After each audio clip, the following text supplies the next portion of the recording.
What is going on, everybody, and welcome back to the Festus Fantasy Football Forum on the Fantasy Jacks podcast. A little bit under the weather today, but that's not going to stop us from having a fantastic video, and I have huge things planned for today on top of our matchup reviews, previews, power rankings, all of our weekly segments. I have a new special segment to share with you guys at the end of the video, and I hope you guys are going to enjoy that. It took me a lot of time to kind of go through and figure out, so I hope you enjoy it. Without further ado, let's start off today's video with the Festus Fantasy Fact of the Week. Here we go.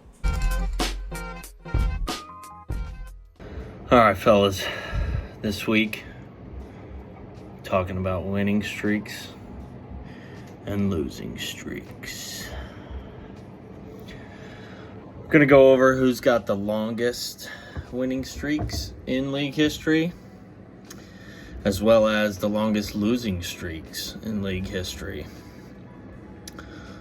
I guess we'll start with the losers. So, in second to last, honorable mentions you could say, for the second longest losing streak in league history. These both happened last year. It was a 7-game skid for Brock and AJ. Sorry about that, fellas. That's a lot of games to lose in a row. But the king of losing streaks is Jay Gill in 2022 with 8 losses in a row. That's tough. You hate to see it. For the winning streaks, we have 2 dudes in this who have the records, the highest winning streaks, you could say. So, Tyler, in 2021 and 2024, had an 8-game winning streak. And then Mez last year also had an 8-game winning streak. But now, after this week, the king of the winning streak is Mez again with 9 and counting. So, he set the record, and there's more to come, maybe, especially after that CeeDee Lamb trade. Jesus. Go Steelers, Ty. Go Steelers. Did I do right, Tony? Did I do right, Ty? Go Steelers. All right, thank you so much, Tony, for the fact of the week. That's one of my favorite things ever to hear, and just to see you every week is a pleasure to all of us. Let's now get into the matchup reviews for Week 10, and kind of building off of what Tony did in the fact of the week, I want to start here with a now current record. Can't Chubb check. He took down Bucky's Backpack 127.94 to 65.7. I'm not going to do my official record-breaking segment because he hasn't officially stopped that record yet. He's still going with it, so we're just going to let him go until it's over. But 9 straight wins, that is a official record and counting. We all get to just watch glory of Mez, but maybe some changes brewing, who knows. Let's just go over this game, though. It's the Jonathan Taylor show.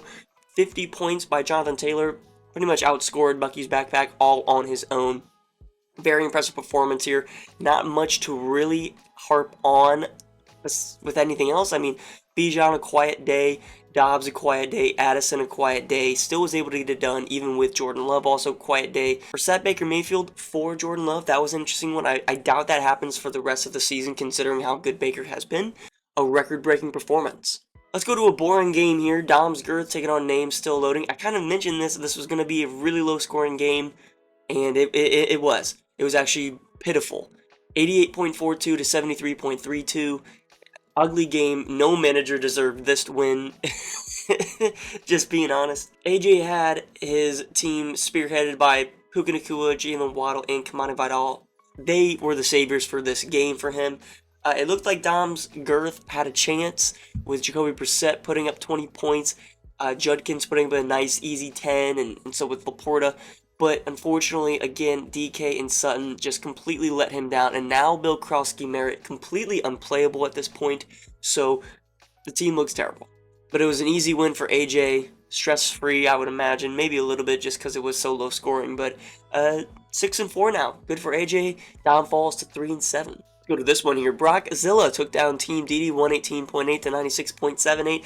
Team DD actually put up a fight way better than what the score is going to indicate. Emeka Egbuka going off, and Justin Jefferson was terrible this week. I mean, there was definitely a lot of chances for Team DD to take advantage here. Jackson Dart played fantastic as well, but unfortunately was not able to get enough traction out of his running back room. We kind of expected that. Josh Jacobs and Derrick Henry, those are a lot to deal with in terms of a running back room, and Kenneth Gainwell and Kenneth Walker, but funny how they're both named as Kenneth, they're just not good enough to do it. You know, combined, they weren't good enough. Brock Bowers and Dalton Kincaid, also double tight end, 22 personnel. That crashed and burned. So here's the deal, Austin. I'm actually going to give you a You Fucked Up award. The reason I'm going to give you a You Fucked Up award is because you played Kenneth Gainwell over Emari Demercado. Very similar projection. You could have 100% played Emari. He scored you 13.4 as opposed to 2.4. And then also you tried to run this Dalton Kincaid and Brock Bowers shit. Whenever in reality all you had to do was just put Bowers here in Dalton Kincaid's spot, or vice versa, it really doesn't matter. And then you played Alec Pierce in the flex. So if you had done that, you would have scored 120 points this week. You would have beat Brock. And I'm going to give you the You Fucked Up award for that. I mean, I get it. Like, it's two moves now. I get that. You had to be perfect here. But you literally just don't be stupid trying to run this 22 shit. And it would have worked beautifully for you. Alec Pierce has been on a tear. I think it 100% constitutes a You Fucked Up award. So that's what you get. As for Brock, team looks great. Another high scoring performance. Keep it up. Moves to 6-4 now, first in the division. Guys, I don't know what happened to this editing clip here. It got completely just cut off from the front, but this is Jacking Off taking down the Dogs 155.8 to 111.84. Just an overall huge performance here out of Devon Achane and JSN per usual. Jameson Williams was a fantastic play this week, but we also had a big move made on Sunday, so we're going to be getting into that later in Dom's trade reviews. And maybe the other segment, who knows, stay tuned for that, like I said. But Jacking Off, ever since making that trade, he's been putting up a ton of points, and that's been pretty scary for the rest of the league, in my opinion, right now. The Dogs, a good performance. Michael Pittman and Kyle Pitts, the Pitts guys, they let you down in a huge way. Jacoby Myers, unluckily, had a touchdown taken away. It wouldn't have really mattered. But Lamar played great. Travion finally played great. Saquon, another concerning matchup, but I don't know where you go from here if you're Ty. But it was just ran into a huge brick wall there in Mr. Marmani. Now let's go to the final 3 o'clock game here from Week 10. I was not expecting this whatsoever, but the Guardians, great performance, 154.9 to 93.1, took down the Washington Redskins. I thought this was not going to go this way at all, but the Guardians absolutely boomed. And you can't be mad at a boom. You love booms. For the Redskins here, bad night for RJ Harvey. Garrett Wilson got hurt in this game. AJ Brown, nothing. Per usual. I actually had a little bit of a scare when Devontae Adams and George Kittle were going off in that 3 o'clock slate, but luckily it didn't really matter in the end. For the Guardians, Drake London, fantastic. Rome Odunze, welcome back. Caleb Williams, I love that stack. And then Breece Hall, fucking love you. I love you, Breece Hall. I edited my fucking logo to make sure your jersey's there because you're awesome. And then Ladd McConkey, just an all-star player. Dalton Schultz, too. Waiver wire ad, and he did great, which I'm proud of. Let's go to the primetime game here. This was a pretty good game. It came down to Monday night, technically, but it was pretty competitive. The Evil Empire took down 12-man blitz 129.12 to 116.04. Another just floor performance from 12-man blitz. No Jamar Chase this week. Still put up a pretty good showing. But no CeeDee Lamb and no Rashee Rice this week. No problem for the Evil Empire. I think that's very, very I think it's very showing of what this team is and what this team can do. It doesn't rely on any specific player. This week, it was Jahmyr Gibbs and Trey McBride who did fantastic. Also, Nico Collins was great as well.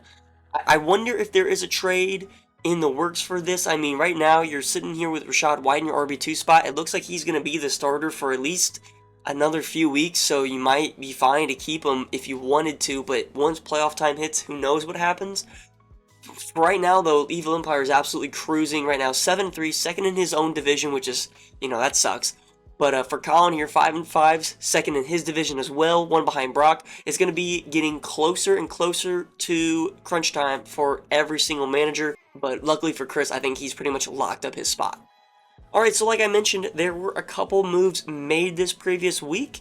and we're going to have Dom come in here and review them for us. So without further ado, Dom, take it away with Dom's trade reviews.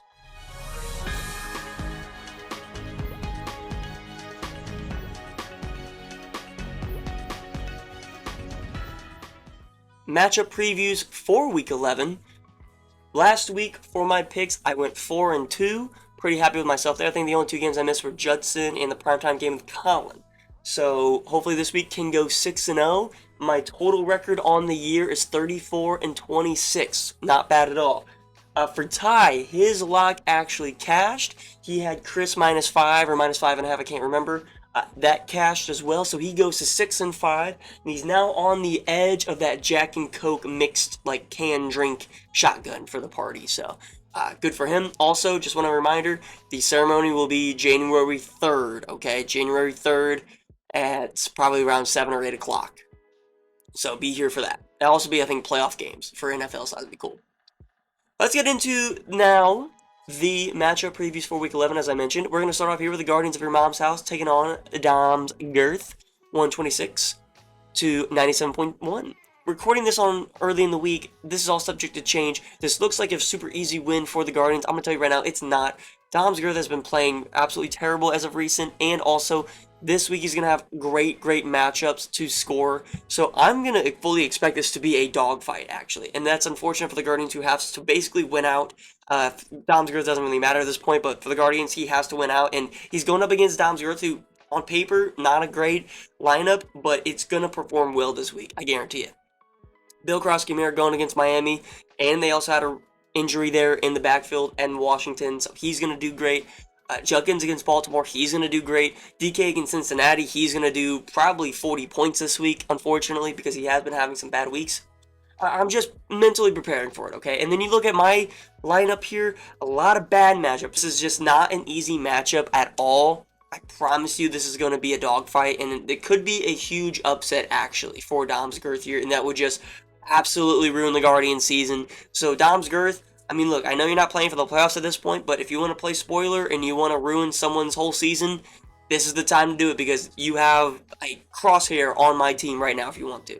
I'm going to give this win to the Guardians. I do think that there's still a lot of firepower here, but I'm telling you right now, I am so scared of this matchup. I'm more scared of this matchup than I was against Mez. That's how, I'm freaked out I am about this. Name still loading, taking on 12-man blitz, 105.5 to 125.6. Ja'Marr Chase, welcome back to the 12-man blitz lineup.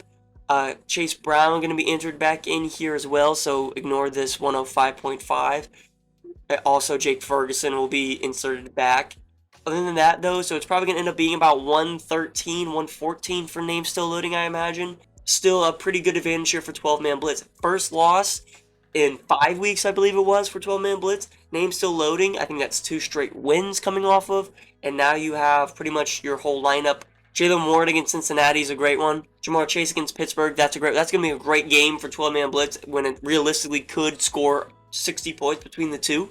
Name still loading is going to put up a fight, though. Okay, this is a pretty big game because 12-man blitz at this point, obviously still fighting for the division title, but at 5-5, it's probably more likely that he gets in via a wild card spot. Now, he has the points for to do this, but he still needs wins.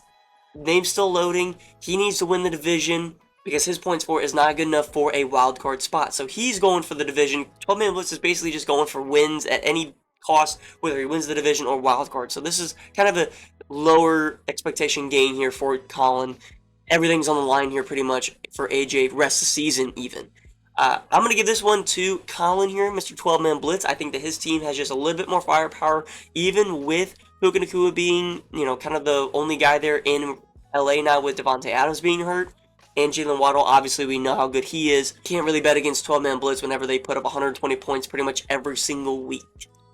Let's go to Bucky's Backpack, taking on the Washington Redskins. 6-4 versus 3-7, but it's 98.7 and 84.4. Judson not going to have Garrett Wilson this week, so you're going to have to probably play Parker Washington, which I don't even think is a really bad play considering how his usage is right now.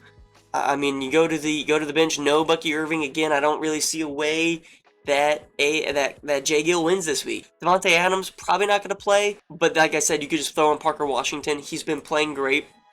Already, he's projected 10 points anyways. Like, it's going to be a fine play for you. And against Jay Gill at this point, you know, we all kind of know he's kind of fallen down a little bit. This team does not look great. Now J.K. Dobbins is hurt. I don't really know what you could do at this point.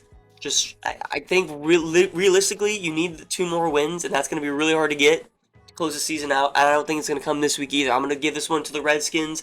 I think this team has just more firepower. Granted, this is a battle of the mid, but I think this team has more firepower with Kittle, with Flowers, with Genty, with A.J. Brown, hopefully on a bounce back against a easy Detroit secondary, and also Javonte Williams coming back. Let's go to Team DD, taking on Can't Check, 120.4 to 128.7 projection totals right now. Jackson Dart probably not going to play with that concussion. That's okay, though, because you have Matt Stafford, even in a bad matchup. Kenneth Walker going to be sitting down because of the T. Higgins trade for Aaron Jones and Woody Marks. I really like that deal, actually, if I am Austin. 2 guys projected 14 for you here, with Aaron Jones and Woody Marks, both in plus matchups as well. So this could get into upset territory. I mean, look, Team DD 3-7 with a 120-point projection total, that is kind of unheard of. However, he's going to be going up against, unfortunately for him, the best player this season in Can't Check. Going to be giving Baker Mayfield the start. Obviously, we all know about his monster running backs. No JT this week, though, so that is going to be a little bit of a break here for Team DD. But you're telling me that CMC and Bijan against plus matchups aren't going to go off for him? I 100% disagree here. On top of having bounce back games like Jordan Addison, Romeo Doubs, Keenan Allen, all potential. Travis Kelce coming back from the bye week. I would fully expect this to be a Mez game, but I can see it going Team DD. I'm going to give it to Mez, but I do see a path for victory for Team DD, especially with Igbuka, especially with Bowers in a plus matchup, especially with, like I said, the running back room here in going up against Chicago and Tennessee. Let's go to the dogs. Taking on Brockzilla. Early projection total 124.3 to 90.5. I think this is going to be a great game here. Brockzilla team looks fantastic. No Tyler Warren this week, so he's going to be hitting the waiver wire. But for the dogs, you know, no Michael Pittman this week. You kind of just slide in Kareem Hunt there, who's going to be fine for you. Again, hard matchup for the dogs. This East Division has just been getting boned here at the end of the season with these matchups, playing everybody else on the other divisions. I think this is going to be a fun one. I'm going to give this one to Brock just because, again, his team is just too powerful, even with the Tyler Warren bye, to ignore. I think the dogs, however, they've been playing a lot better, especially since the Lamar and Saquon trade. Lamar's got a tough matchup. No Michael Pittman. If this were to go to Ty's way, that would be a major upset, though, in my opinion. And let's go to the primetime game for Week 11. Evil Empire 137.4 taking on Jacking Golf 126 basically. That is a crazy projection totals for the Evil Empire and Jacking Golf. Evil Empire 137.4, that's Mez numbers right now, and he's looking pretty great. You know, Rachaad White going to be getting another start for, like we said earlier, a few more weeks. Jahmyr Gibbs, absolutely phenomenal player there. Rashee Rice, CeeDee Lamb, Trey McBride, Nico Collins. It's just absolutely nasty. But when you go to Jacking Golf, he's not a slouch either. Devon Achane, James Cook, JSN, Rondé Gadsden, T. Higgins on the team now. I would fully expect him to be inserted into the starting lineup.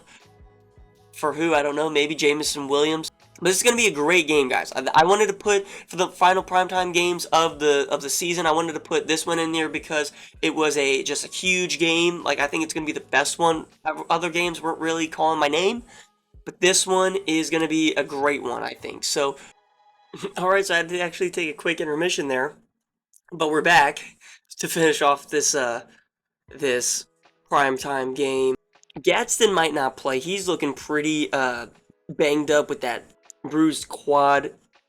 They might just rest him going into the bye week, so that's kind of worst case scenario here for Tony because he's going up against Trey McBride, who is going to be fantastic as always. Nico Collins against Tennessee, and Ramondre potentially against the Jets. We'll see if he ends up actually playing or not, but he's going up against In my opinion, it'll be T. Higgins and Travis Etienne. This is going to be a close one, man. I think this is going to be really... the point projection total is super distant. You know, about a 9-point difference, but it shouldn't be. For the Evil Empire, it's all well-roundedness for his team. I mean, I don't think he has anyone projected over 20 points besides maybe Jalen Hurts. Let's check that. 22 basically. For Jack and Goff, he has Devon Achane projected 28 points. I mean, that's got to factor into this number here. That's an insane projection total. That's higher than Christian McCaffrey. And I get it, Washington's terrible, but that still it sounds way too high. I'm going to give this game to Tony. I think I got to pick an upset pick at some point this year. I can't just go based off of projection totals and who has the better team, because upsets do happen. And I'm going to call it this week. It'd be suck for me as a opponent manager of someone trying to make the playoffs, but I think Jack and Goff has a pretty big chance to win this week, given his matchups with Achane, Cook. JSN is just who he is. Travis Etienne's probably going to have a big game, I would imagine, against the Chargers. Let's go through my picks one more time, guys. Sorry for the rambling. Kind of a crazy day. I have the Guardians winning. I have 12-man blitz winning. I have the Washington Redskins winning. I have Kent Chubb-Check winning. I got Brockzilla winning. And for the primetime game of Week 11, guys, I have Jack and Goff winning. So that'll be it for me. Let's now get into the Ty's lock of the week. Remember, he's 6-5. Few weeks left. This is getting pretty crucial here to get up into that Twisted Tea range. So, all right, Ty, take it away. What's up, boys? I dropped my joint. Party foul. Pass to the next guy. There's nobody here. So, back for another week. And I'm feeling real good, boys. I'm feeling real good about my locks. I believe I'm 6-6 on the year now. Jackson can double check that. See where we're at. It might be one either or the other way. I don't know for sure. But I do know we hit last week. Chris covered -5 against Colin. Chris -5, dude. That's what I heard all weekend. Chris -5? I mean, you're pissing me off, dude. You're pissing me off. Don't care. Even Jackson hopped in there. Tyler thinks it's -5, though, even though now it's even. Yeah. You get on the books early. You wake up early. You get on that. Early bird gets the worm, as they say. So he covered. Shout out Chris, the Evil Empire. Just made a huge trade, too, for my hero. Love that guy. Take him to the moon. But, where was I? Oh, I did want to take a second to mention the Steelers. How god-awful we are. And, Go Steelers. I mean, that's about it. I don't have an answer. If we're going to get rid of Mike Tomlin, it ain't going to be mid-season. It's going to be at the end of the year, or probably maybe not even then. Who knows? I have no idea. I have no idea what Mr. Rooney is going to do. I don't know. It doesn't feel good to be a Steeler fan right now. But, or a Dogs fan. I mean, if you're rooting for my Dogs, we have not been good this year. A lot of injuries, bad trades, bad draft. No, maybe next year. Reigning champ until the end of the season. But it was fun. It was a fun season. See you guys next year. Anyways, what I do have this year are my locks. My locks are awesome. I've been enjoying this segment. I hope you guys have as well. Maybe give you guys a little gambling advice on the way.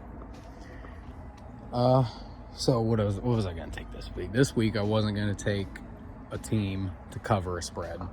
I was going to take 2 teams to cover a total point spread. That's right, we're going to switch it up a little bit. Kyle told me this idea a few weeks back. Didn't end up getting to it. So here we are. Now it's here. So I'm going to take this week, after the monster trade and after a fresh ass kicking that he gave me last week, now that I'm thinking about it, Jesus. Give me the over of 261 points. Somebody's outside. Between Chris and Tony. Good luck to everybody this week. Hope y'all enjoy this segment. I've been enjoying it. See you guys next week. All right, everybody. Second to last segment here, we're going to be going into the power rankings, and there is actually some big switch-ups this week. People probably aren't going to like it, but I don't care. I think it's the way it is. So, pretty interesting setup right now with the playoff picture. Right now, it's looking like it's going to be Brock, Colin, and Tony from that West Division, all over a 70% chance to make it. For the North, it's really looking like Mez and the Evil Empire here at both over 97% chance. And then for the East, AJ sitting at the top of the division with an 80% chance to make the playoffs.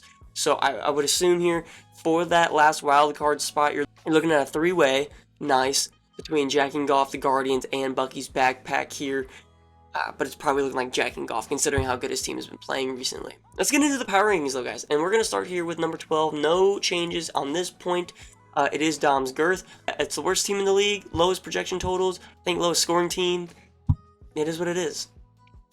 At number 11, I have Austin. I'm going to keep him here for one more week. I think his team is looking much, much better, especially with that projection total getting better every single week. I've just got to keep him here one more time just to make sure that this isn't a fluke from what we've seen the past couple of weeks. Let's go to number 10. That's the Dogs. Okay, again, like I said, no changes here. We all kind of know why these teams are here, and it's for the same reasons that they've always been, just not really much upside and kind of low floors, right? No flashy players now. Granted, Ty's got Lamar and Saquon, but Saquon is just not the same player. He's just not this year. I don't know why. At number 9, I have the Redskins coming at number 9, moving down again. Right now, it's injuries that have plagued this team. Garrett Wilson injured again. Looks like Devontae Adams is going to get injured here. Maybe miss a game or two. If it wasn't for those, this team, I think, is better on paper. I mean, Javonte Williams is going to be great for you for the rest of the season. Zay Flowers was a great acquisition. George Kittle, same. I don't know what went wrong. I think in my opinion, I think A.J. Brown is just not good this year. Garrett Wilson had injury problems. And then Gen Z just took too long to get going. I think that's just kind of where we went wrong. Maybe, though, maybe it cannot get last. Right, at this point, that's the only thing you're fighting for. Number 8, moving down again, it's Bucky's Backpack. Another bad loss, another bad week of scoring, and it doesn't look any better for this team. I mean, no upside in these players, and now J.K. Dobbins looks like he's going to be hurt for a few weeks. Bucky Irving, man, what happened to Bucky? He is not coming back for whatever reason. They're saying maybe not even till December at this point. I feel terrible for J. Gill because he got screwed on that deal. George Pickens, not really doing enough for you. I get it, he was just on a bye, but it's just, I think the team has to be moving down further and further because there's just no scoring with these guys. There's no scoring, there's no upside. I haven't seen this team crack 100. Like, have they? In the past few weeks, have they been over 100? 65, 97, 104, okay. 92, 94, 108, 99, 74. I mean, in the past, how is that, 7 weeks, you've been over 100 twice? That's not good. That's just, unfortunately, not good. At number 7, I'm going to put the Guardians of Your Mom's House. Another big performance last week. Very proud of that. Team looks pretty good right now, actually. This team has been through the trials and tribulations and now trying to keep fighting for that last playoff spot. I think at this point, if you can try and make a move to upgrade either Tet or Rome, or, I mean, I don't really want to upgrade Breece Hall, but if I have to, I have to. Then, go for that. But, I mean, look, quarterback 9, running back 13, running back 10, wide receiver 12, wide receiver 6. Tight end doesn't really count. And then wide receivers 22 and 16. This team is very, very good. It's got off to the worst start you could imagine. And finally, the moves that were made paid off. Giving them a number 7. At number 6, the current division leader, actually right above the Guardians here. His name's still loading, sitting at 6-4. 2-game lead. You have Puka Nacua. You have Jalen Waddle, who was in the trade for Amari and Hampton all those weeks ago. Looks like you won that deal, which is, congratulations on that one. Like, it didn't look that way at first, and now it's back. Chase Brown going to be back into the starting lineup, I'd imagine. Jake Ferguson, same.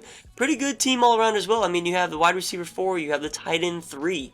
You have some good pieces here. You have running back 19, who has been averaging way better than running back 19. Wide receiver 11, too, with Jalen Waddle. He's been fantastic. This team, I don't know if it's going to win in the playoffs, but if it makes it, hey, that's a good accomplishment for AJ. At number 5, I'm going to move him down a couple spots just because of the week last week. No big deal, though. Colin here sitting at 12-man blitz, sitting at 5. Jamar Chase, Kyron, Jalen Warren, all studs. Dallas Goedert, he is still a weekly starter. He's still great. Chris Olave, wide receiver 9, super underrated pick this year. Could be pick of the year considering. And then we all know Josh Allen. I'm not saying this team is worse or bad or anything like that. It's just based on how the other teams played this week, I think I have to move them up just to be a little bit more fair of that reasoning. And here's my big first change, gentlemen. My big first change. I'm gonna catch some slack for it, but I am moving Mez down to number 4, guys. A good win last week. I mean, 130 points. That's something to harp on. I just think that there are a lot of glaring holes in this team right now, and the other managers above him, they don't. They don't have a single hole in their team, as opposed to Mez, who does right now, okay? And that solely goes down to the flexes. That's a big problem. You could even argue Devontae Smith or Jordan Addison. I mean, there's just no alpha wide receiver that you'd kind of want on your team to pair with these amazing running backs. Like, yes, the amazing running backs are fantastic. I get it. But there's just holes with these wide receivers. No wide receiver help right now, in my opinion. So I'm going to move Kent Chubchek down from 1 to 4. A big change. I know that's the biggest change all year. But I think it's fair. All right? Look at number 3, guys. Let's go to number 3, who I moved up, Jack and Golf. Tony. Okay? Compare and contrast the two teams. Where is there a hole on this team, right? Maybe quarterback, I'll give you that. But there's, averaging 18 points a game. Quarterback 12, that's not really a, big liability by any means. But Achane, Cook, JSN, now you have T. Higgins. I think a more well-rounded team than Maz. And this team has been putting up monstrous amounts of points in the past 2 weeks, 155 and 135 since making those deals. I mean, look, that deal for James Cook is looking like it's going to pay off for him in the long run because he has been he's been so great. His scoring has been fantastic. Number 2, Brockzilla. Have to move Brock to 2 here, previously from 3, I believe. And it's because, again, he's another manager where he is so well-rounded. Maybe this last flex spot's a problem, but quarterback 1, running back 6, wide receiver 3, tight end 2, wide receiver 13, his name is Justin Jefferson. Running back 17, his name is Derrick Henry, right? I guess there are some questions with the flexes, but I think this team is just a better team top to bottom. I just do. And maybe, again, a hot take.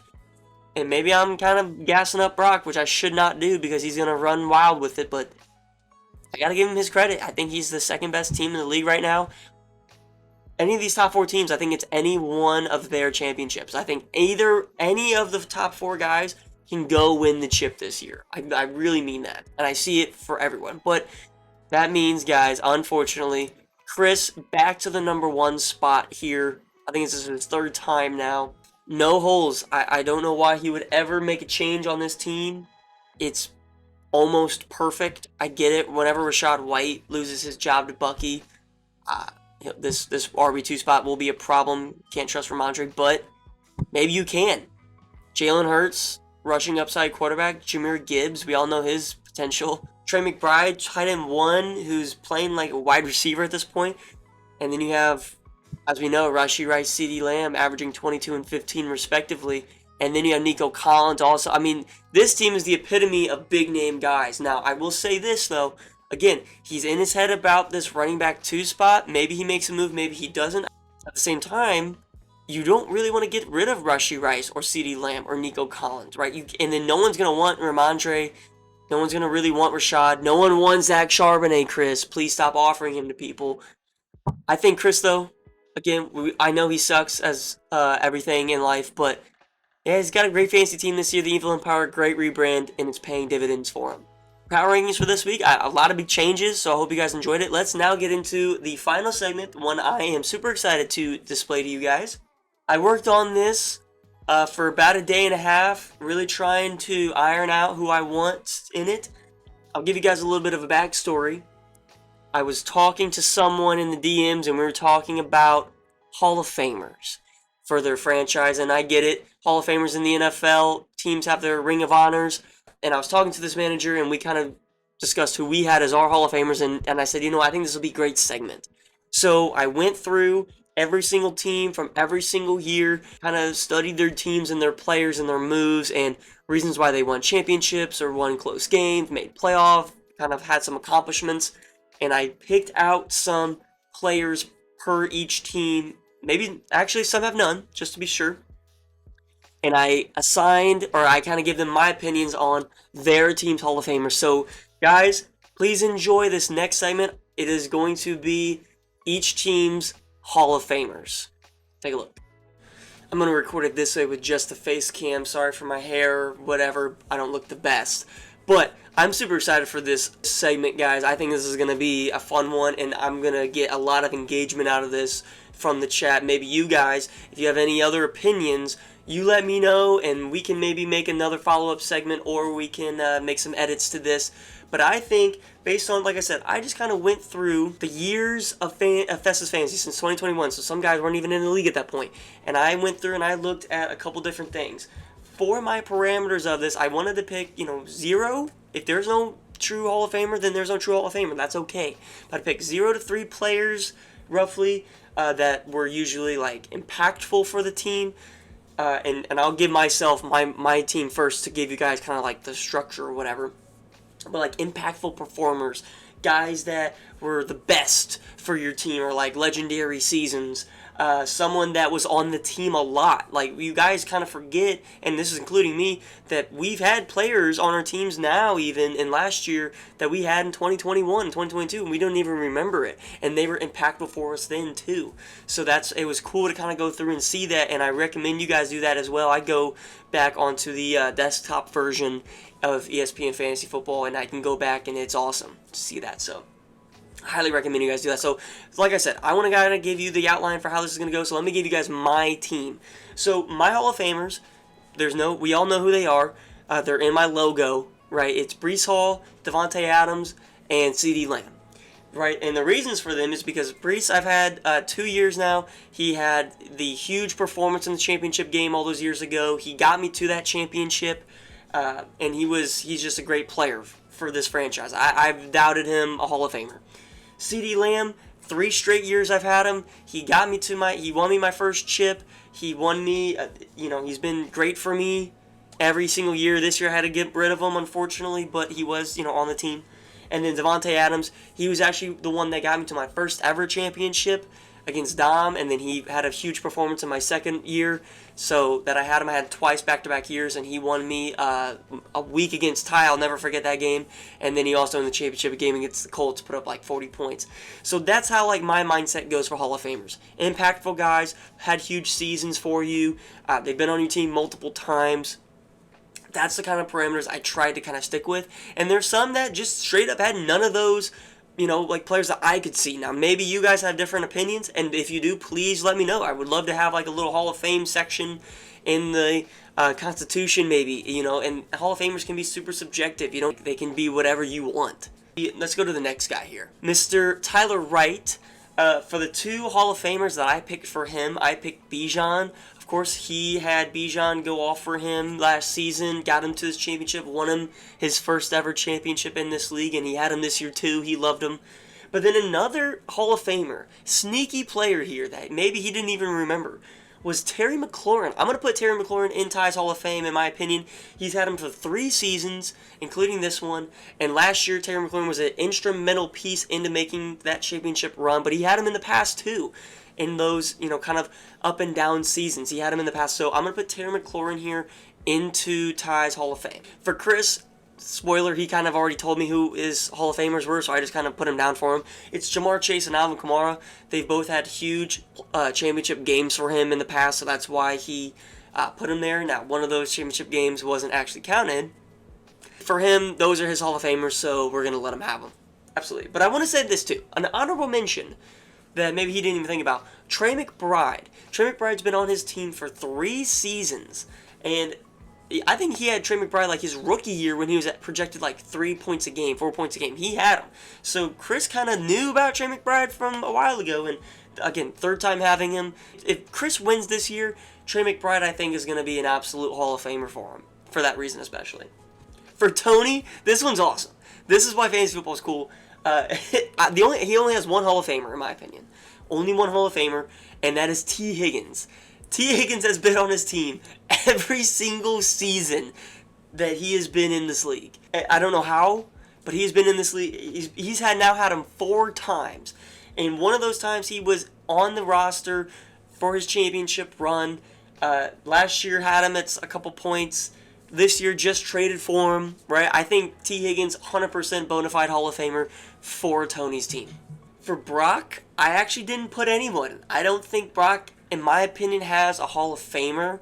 You know, he had that championship run with Ezekiel Elliott. It wasn't really a big, impactful thing that he repeatedly had. Like, he didn't have any of the same players pretty much twice. You know, he had a couple bad years there with a real lack of production. So, I honestly, I'm sorry, Brock. I know you maybe were expecting someone, but if you have an opinion, tell me who. I would love to hear it. I really would. For Dom, I have Austin Eckler. Dom has had Austin Eckler a couple times, I think 2 straight seasons. One of those seasons was his chip game, his chip run, championship run. Austin Eckler actually put up 32 points in that chip game, was a big reason why he did end up winning that. You know, Hall of Famers are Hall of Famers. And then I also wanted to put Damar Hamlin, for we all know why. For Colin, we've actually kind of talked about this, Colin. I think you only have one Hall of Famer for sure, and that is going to be Sam Laporta. Waiver wire out of the year. I mean, his best pickup ever. And then he drafted him again. He did great. So I think Sam Laporta for sure is a Hall of Famer. When I think of Colin's team, I think of Sam Laporta, so that's another reason. And that's another like kind of thing I didn't even mention. Like when I think about teams, who do I think of? First off, you know, I went through everything, of course, but just sometimes you just want to go off with the vibe, and the vibe is, hey, Sam Laporta, man, Sam Laporta. For AJ, unfortunately, I didn't think there was anyone that I could put here. Again, if you have a different opinion, please feel free to let me know, or let the chat know. Maybe you have some other things that I missed, right? I don't know everyone's team that well. For Judson, this is a tough one because it was kind of on the fence of, do you give him anyone or one person? I am going to go with the one person, and that one person is Garrett Wilson. Garrett Wilson was on the team now for 3 seasons. He's had him. And for 2 of them, Judson had pretty good regular seasons. I think 2 winning regular seasons. 1 in the playoffs with one of them. Garrett Wilson was on those rosters. So Garrett Wilson, I think, Hall of Famer for Judson's team. For Jay Gill, I think I'm only going to go with one, and that's going to be Lamar Jackson. If you remember Lamar's backpack, that was kind of the thing that set off Jay Gill's rise to the top the past couple of seasons. He was really, really bad for a lot of seasons. He's had Lamar a few times. I think he's actually had him twice. He was Lamar's backpack for 2 years. He started that franchise. I think when I think of Jay Gill, I think of Lamar, so I kind of had to, I think it was best I put him here. And it got him to his first ever playoff run where he actually had a first-round bye. So Lamar Jackson, a huge deal in the Jay Gill franchise and the backpack franchise. So Lamar Jackson, you're a Hall of Famer. For Austin, I didn't really know who to put here, but I'm going to go with Brock Bowers. Kind of like the same situation with Colin here with the waiver wire ad. Austin was drunk on a boat, auto-picked Brock Bowers, and it just turned out to be the best pick of his life, which he didn't even really pick. But then this year had him again. Maybe this is a controversial one. Maybe he shouldn't be. Maybe I'm giving him a little too much. I didn't want to say no ones for a lot of people. I wanted to kind of make some, things happen. And for the final one, guys, Mez. I think this one's cool. Nick Chubb is 100% a Hall of Famer for Mez. He had Nick Chubb for 3 years in our recorded era, but I think he also had Nick Chubb a year before in 2020, maybe even before that too. So, Mez loves him some Chubb. And I have to say, he's the one that started the Chubb Checker name, the Can't Chubb Check now, who's been an absolute dominant force. And I think I think he's got to be the Hall of Famer here. Let me know what you guys think about that. I hope you guys enjoyed it. about 10 minutes here. Let's have some conversation about it. Who are you guys' Hall of Famers? Put them in the comments section below. I can post them in the community tab so we never forget them. But post them in the comments if I missed anybody. If you have anyone that you're like, hey, this guy had this huge performance for me in the playoffs or whatever this time ago, and I want to make him my Hall of Famer because he means so much to me, then let's absolutely do it, man. This isn't like an official thing or whatever, but I just thought it'd be kind of cool to do something new, and I always talk about my Hall of Famers, so I wanted to maybe give the chance for others. I mean, I have the best Hall of Famers, and coincidentally, there were no like multiple Hall of Famers on like different teams. Like there was no Hall of Famers on anyone else's team. There's no other Breeze, CD, or Devontae. That like there is kind of cool. Like I think Justin Jefferson does have arguments to be Hall of Famers for other teams, like Ty, like Brock, who's had Justin Jefferson in the past, who I thought about doing, but couldn't really pull the trigger on it. So if you guys want to put him in there, leave them in the comments or send them in the chat. I don't care. All right. Fun video, guys. Fun video. That's going to be it for me. Hope you guys enjoyed. Sorry for being a little bit under the weather. Hope you guys can forgive me. If you guys did like it, please leave a like. Comment your Hall of Famers in the comment section below. If you have anyone that you disagreed with for anybody, say that too. Let's start a discussion. But, all right. Good luck to everybody this week in Week 11 except Dom. Go fuck yourself. All right. See you guys.